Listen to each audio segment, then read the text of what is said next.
Hello friends, स्वागत है आपका आज के इंटरेस्टिंग रिएक्शन वीडियो में।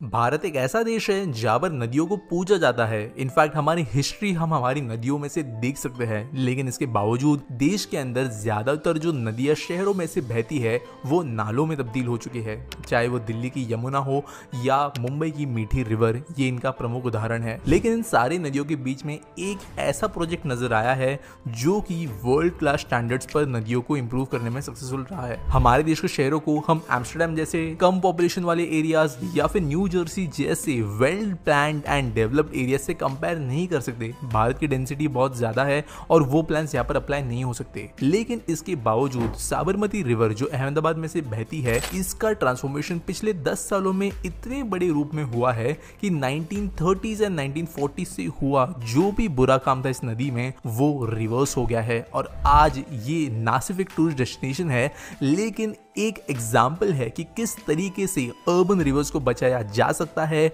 और इसके लिए क्या क्या करना जरूरी है। ब्रीफली हम थोड़ा हिस्ट्री जान लेंगे कि साबरमती रिवर का क्या हाल हुआ है अहमदाबाद के यहाँ पे। 1411 में जब साबरमती नदी के किनारे अहमदाबाद बसा तो ये नदी पहले से इंपॉर्टेंट थी। कुछ अर्ली 1600s की अगर हम पेंटिंग्स देखें तो यहाँ पर डच ट्रैवलर्स और इंडियन ट्रेड्समैन को देखा जाता था, यानी कि ये एक इंपॉर्टेंट डेस्टिनेशन था ट्रैवलिंग के लिए। साल 1818 में ब्रिटिश ईस्ट इंडिया कंपनी ने पहला ब्रिज इस नदी के ऊपर बनाया और उसके बाद में जो शहर है वो दूसरी तरफ भी एक्सपांड होना शुरू हुआ। इंडिपेंडेंस के अंदर भी साबरमती रिवर का बहुत इंपॉर्टेंट रोल रहा है, क्योंकि चाहे वो साबरमती आश्रम हो, दांडी मार्च की शुरुआत हो या कई सारे इंपॉर्टेंट फ्रीडम फाइटर्स की मीटिंग्स, ये सारी साबरमती नदी के किनारे ही हुई। लेकिन समय गुजरते गुजरते साबरमती रिवर के ऊपर कुछ दूसरे ब्रिज बनने लग गए, चाहे वो गांधी ब्रिज हो, इलियस ब्रिज हो। और गवर्नमेंट को जब भी पैसे मिलते थे इस रिवर को बेहतर बनाने के लिए, तो रिवर में डायरेक्टली काम करने के बावजूद ज्यादातर जो है रिवर के पास में इंफ्रास्ट्रक्चर को डेवलप किया गया। अगर हम 1946 की बात करें तो इलियस ब्रिज के टाउन प्लानिंग स्कीम को निकाला गया, जहां पर वेकेंट लैंड में एक प्लान्ड सबर्ब बनाया गया। इसके अलावा 1962 में जब फिर से फंड मिला था तब टैगोर हॉल, संस्कार केंद्र, आरबीआई बिल्डिंग, इन जैसे इंपॉर्टेंट स्ट्रक्चर्स मिले, जबकि 1970s और 80s में कमर्शियल सेक्टर्स बनाए गए नदी के पास में। लेकिन एट द सेम टाइम यहाँ पर इंक्रोचमेंट्स की संख्या बढ़ गई थी, यहाँ पर इलीगल स्ट्रक्चर्स बन गए थे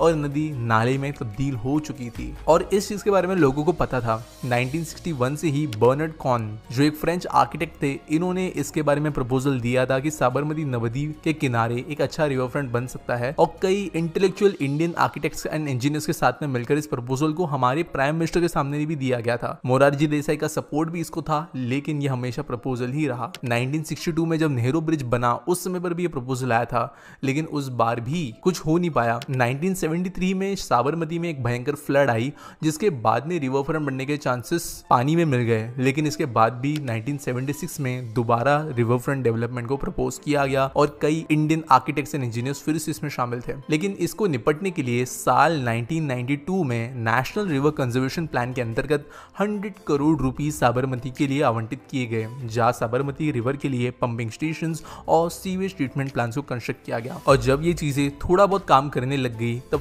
फाइनली साल 1997 में अहमदाबाद म्युनिसिपल कॉर्पोरेशन के द्वारा रिवर फ्रंट के कंस्ट्रक्शन और डेवलपमेंट के लिए एक स्पेशल पर्पस व्हीकल को एस्टैब्लिश किया गया, जिसका नाम था Sabarmati river front development corporation limited या SRFDCL। 1998 में प्रोजेक्ट की फीजिबिलिटी रिपोर्ट निकली और हाइड्रोलिक एनालिसिस भी किया गया। साल 2000 में बहुत बड़ा पुश मिला, जहां पर SFRDCL ने इस प्रोजेक्ट के सारे प्रोसेस को स्पीड अप करते हुए इस प्रोजेक्ट का सोशियो इकोनॉमिक सर्वे किया, एनवायरमेंट इंपैक्ट एंड असेसमेंट किया और ये होने के बाद में एक्सपर्ट्स के साथ में कंसल्टिंग की। इसमें रहने वाले छोटे बड़े स्लम्स को हटाया गया और वहां के लोगों को दूसरी जगहों पर रीसेटल किया गया। अब इन सभी के बीच में साल 2001 में गूगल अर्थ लॉन्च होता है, जो कि साबरमती रिवर फ्रंट के पूरे प्रोजेक्ट को रेवोल्यूशनाइज तरीके से दिखा सकता है। अब इसी के बीच में साल 2001 में गूगल अर्थ लॉन्च होता है, या आप कहे तो गूगल अर्थ के अंदर की पहली इमेजरीज देखने मिलती है और साबरमती रिवर फ्रंट इसके वजह से बेस्ट तरीके से देखा जा सकता है। साल 2002 में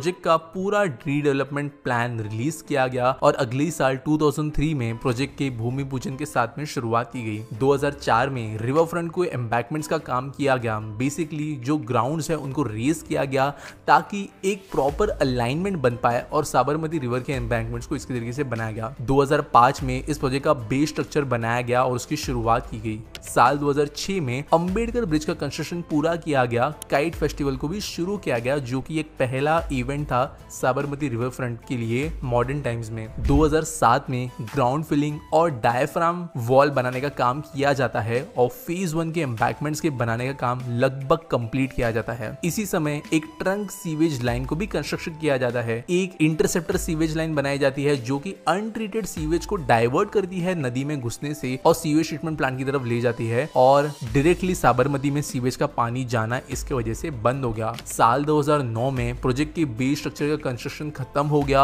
और साथ ही में रिवर फ्रंट का एक सैंपल स्ट्रेच को भी फिनिश किया गया जहां पर लोग देख सकते हैं कि फ्यूचर में पूरे के पूरे रिवर फ्रंट को किस तरीके से बनाया जाएगा। साल 2011 में वदज ददीची ब्रिज का कंस्ट्रक्शन कंप्लीट किया गया और इसी साल रिवर फ्रंट के एरिया को डेवलपमेंट करने के लिए न्यू प्लान्स निकाला गया जहां पर करीब 10,046 बेनिफिशियरी हाउस होल्ड को पक्के घरों में रिसेटल किया जाना था। साल 2012 में फ्रंट लोअर प्रोमेनाड और वाटर स्पोर्ट्स को इनॉग्रेट किया गया। ये सब चीजें करने के लिए एक मेजर चीज की गई थी कि कॉन्स्टेंटली नदी में पानी रहे। इसके लिए एम्बैंकमेंट्स के साथ साथ शहर के इनिशियल साइड में एक वाटर होल्डिंग डैम भी बनाया गया था जो कि रिवर के लेवल को शहर में ईयरली कांस्टेंट रखने में मदद करता था। जब वाटर स्पोर्ट्स लॉन्च हुए 2012 में तब से ये एक टूरिस्ट स्पॉट बनना शुरू हुआ और जो फेज 1 था ये भी कंप्लीट हुआ जिसके अंदर अंडरपासेस थे, सड़कें थी, पब्लिक फैसिलिटीज थी और इनका कंस्ट्रक्शन कंप्लीट हुआ। 2013 में आश्रम बाग और उस्मानपुरा गार्डन को इनॉग्रेट किया गया और इसके साथ साथ धोबी घाट लॉन्ड्री कैंपस भी बनाया गया जो कि साबरमती नदी के किनारे सदियों से हुआ करता था और इसे मॉडर्न फॉर्म में रिफ्लेक्ट किया गया जहां पर आज भी बिजनेस वाले लोगों को मदद मिलती है और यहाँ पे पहले जो लोग रहते थे धोबी घाट पे उनको रिहैबिलिटेट किया गया। साल 2014 में रिवर फ्रंट मार्केट को इनॉग्रेट किया गया जो कि एक वेल ऑर्गेनाइज्ड मार्केट था। इसके साथ साथ फुल्ली कंस्ट्रक्ट हो चुके प्रोमेनाड्स यानी जो नदी किनारे फैसिलिटीज बनती है, फुटपाथ्स हो गए, बैठने के लिए बेंचेस हो गए, गार्डन्स हो गए, इन चीजों को भी लोगों के लिए सौंपा गया। एंटरटेनमेंट एक्टिविटीज को प्रमोट करने के लिए एम्फी थिएटर बनाए गए और ये वो समय था जब एक्चुअल में Sabarmati river front world famous होने लगा। या पाकिस्तान, चाइना, अलग अलग देशों में से डेलीगेट्स आए और इंडिया के कई दूसरे स्टेट्स ने भी इससे कॉपी करते हुए दूसरे प्रोजेक्ट्स अनाउंस किए। साल 2017 में ये रिवर फ्रंट प्रोजेक्ट के पास में फ्लावर पार्क इनॉग्रेट किया गया और बहुत रिसेंट डेवलपमेंट की बात करें तो 2022 में अटल ब्रिज जो एक बहुत ही ज्यादा ब्यूटीफुल स्ट्रक्चर है इस नदी को पास करने के लिए उसे भी इनॉग्रेट किया गया। इसके अलावा टाइम बाय टाइम बात करें तो यहाँ पर चाहे वो बास्केटबॉल कोर्ट्स हो, टेनिस कोर्ट्स हो, रिक्रिएशनल स्पोर्ट्स एक्टिविटीज हो, वॉकिंग पाथ्स, स्केटिंग रिंग्स, इन जैसी चीजें भी बनाई गई। लेकिन साबरमती रिवर फ्रंट सिर्फ एक ब्यूटिफिकेशन प्रोजेक्ट नहीं है, यहाँ पर बिजनेस, इकोनॉमिक्स और आगे जाके शहर के डेवलपमेंट में ये नदी फिर से डायरेक्ट कंट्रीब्यूशन दे अपनी हिस्ट्री की तरह, उसके लिए भी प्लानिंग किए गए हैं। तो कुछ 5 मास्टर प्लान्स है जिनके जरिए विजन बनाया गया है साबरमती को और डेवलप करने के लिए, उनके बारे में जानते हैं। पहला है लैंड यूज।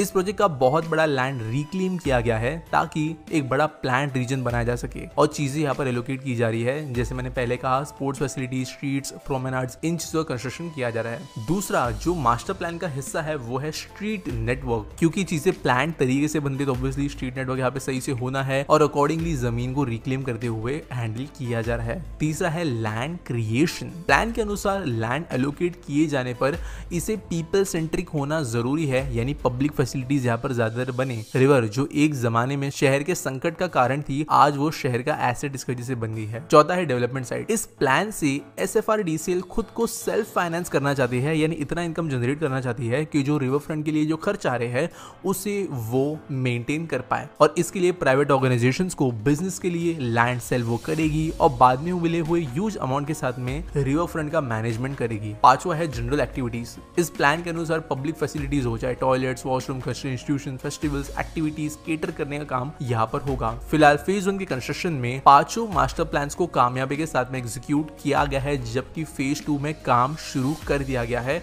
और उम्मीद करते हैं कि ये प्लान भी एग्जीक्यूट हो पाए। इस प्रोजेक्ट को सक्सेसफुल होने का मेन कारण है SFRDCL और गुजरात गवर्नमेंट के द्वारा फास्ट एंड ट्रांसपेरेंट अप्रोच। इस प्रोजेक्ट को गवर्नमेंट ने काफी ध्यान से एग्जीक्यूट किया गया है और 2007 के वाइब्रेंट गुजरात समिट के दौरान इस प्रोजेक्ट को एज एन पोस्टर बॉय भी दिखाया गया, यानी एक मेन हाईलाइट उस समय पर वो था और उस हाईलाइट के अनुसार ये प्रोजेक्ट खरा भी उतरा है। अभी करेंटली कई सारे नए प्लान्स हैं, जो नई जमीन बन रही है बिजनेस को देने के लिए, वहां पे स्काईस्क्रेपर्स बन सकते हैं, हाउसिंग डेवलप की जाने वाली है जो काफी प्राइम होगी। इसके अलावा शहर के अंदर सीवेज ट्रीटमेंट तो वैसे ठीक से हो ही रहा है, लेकिन आगे जाकर रिवर फ्रंट जो है साबरमती का सिर्फ एक गुड टू लुक नहीं लेकिन एक गुड टू फंक्शन जगह भी होगी। अहमदाबाद से इंस्पायर्ड नोएडा अथॉरिटी ने भी अपने नदी को रिवाइव करने के बारे में सोचा है। मुंबई में भी मीठी रिवर के रिडेवलपमेंट के लिए कुछ मल्टीपल टाइम पैसे दिए गए और रिडेवलपमेंट की बात कही गई है और उसके ऊपर भी काम हो रहा है। आपको क्या लगता है कि भारत के एक्चुअल में साबरमती नदी जैसे है वैसे कई दूसरी नदियों को रिडेवलप कर सकती है, उनके रिवर फ्रंट बना सकती है? कमेंट से मुझे। गुजरात का एक शानदार प्रोजेक्ट अहमदाबाद का दरियाए साबरमती के ऊपर एक नया शहर आबाद करने का मंसूबा बहुत ही कामयाबी के साथ मुकम्मल किया गया। बहुत अरसा पहले इस प्रोजेक्ट पर काम शुरू किया गया था, लेकिन अमली तौर पर इस प्रोजेक्ट के ऊपर काम हमें साल 2000 के बाद से देखने को मिल रहा था और एक बिल्कुल नामुमकिन काम को मुमकिन कर दिखाया गया। दरिया की हदों को महदूद किया गया और उसके इर्द गिर्द की ज़मीन को काबिल इस्तेमाल बनाया गया। आज ये जगह इतनी ज़्यादा खूबसूरत हो चुकी है कि यहाँ पर फ्लावर पार्क्स बन रहे हैं, पिकनिक पॉइंट बन रहे हैं। इसके साथ साथ ये बिज़नेस करने वाले लोगों के लिए भी अट्रैक्शन का बाइस बन रही है।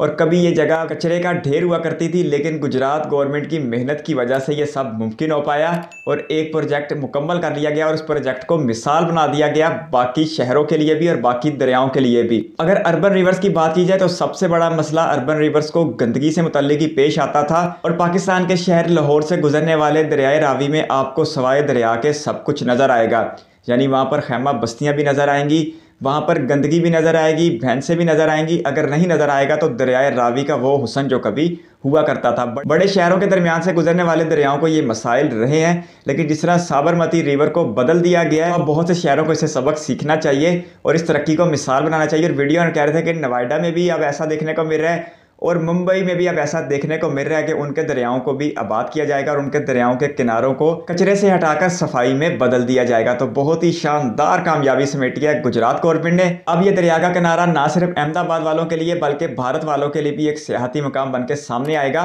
और अटल ब्रिज का इफ्तिताह किया गया कुछ दिन पहले नरेंद्र मोदी के द्वारा, जो एक शानदार खूबसूरत ब्रिज है। वीडियो ऑनर वीडियो के आखिर में इस प्रोजेक्ट का क्रेडिट गुजरात गवर्नमेंट को दे रहे थे और गुजरात में जब से बीजेपी की हुकूमत आई है उस वक्त से अच्छी खासी तब्दीली देखने को मिल रही है। और 1998 से लेकर आज तक गुजरात में बीजेपी की गवर्नमेंट है और जिस वक्त मैं ये वीडियो बना रहा हूँ उस वक्त तक गुजरात असम्बली के होने वाले इंतखाबात 2022 के मुताबिक 182 के कुल ऐवान में 152 सीटों पर बीजेपी आगे जा रही है, जबकि तकरीबन 18 से 19 सीटों के ऊपर इंडियन नेशनल कांग्रेस आ गया है और 9 से 10 सीटों के ऊपर आम आदमी पार्टी को सबकत हासिल है। अगर ये नताइज हतमी साबित होते हैं और 152 सीटों के ऊपर बीजेपी कामयाब हो जाती है तो ये गुजरात की हिस्ट्री का एक रिकॉर्ड होगा और बीजेपी अपने सारे साबका रिकॉर्ड तोड़ते हुए गुजरात में एक बार फिर भारी अक्सरियत के साथ इक़्तिदार में आ जाएगी। लेकिन अभी ये रिजल्ट हतमी नहीं है, इब्तदाई और हो सकता है जब आप ये वीडियो देखें उस वक्त तक गुजरात की स्टेट असम्बली के मुकम्मल नताइज भी सामने आ चुके हों। गुजरात पिछले कुछ अरसे से इंडिया की एमर्जिंग स्टेट बन के सामने आ रही है, इंडिया की इंडस्ट्रियल स्टेट बन के सामने आ रही है। यहाँ पर बीजेपी की मकबूलियत में इजाफा होता चला जा रहा है और हमें इंडिया के मेगा प्रोजेक्ट का फाउंडेशन स्टोन गुजरात में देखने को मिलता है, जैसे Sagarmala, Bharatmala, bullet train. India की आज़ादी में भी गुजरात का बुनियादी ताल्लुक था और मोहनदास करमचंद गांधी जी और सरदार वल्लभ भाई पटेल गुजरात से ही ताल्लुक़ रखते थे और आज इंडिया के मौजूदा वज़ीर-ए-आज़म नरेंद्र मोदी भी गुजरात से ही ताल्लुक़ रखते हैं। आपके कीमती वक्त का शुक्रिया। अगर आप भी किसी वीडियो पर रखते तो अपनी कीमती राय कमेंट बॉक्स में ज़रूर दीजिएगा। इस वीडियो कीमती समय देने के लिए बहुत सारा धन्यवाद।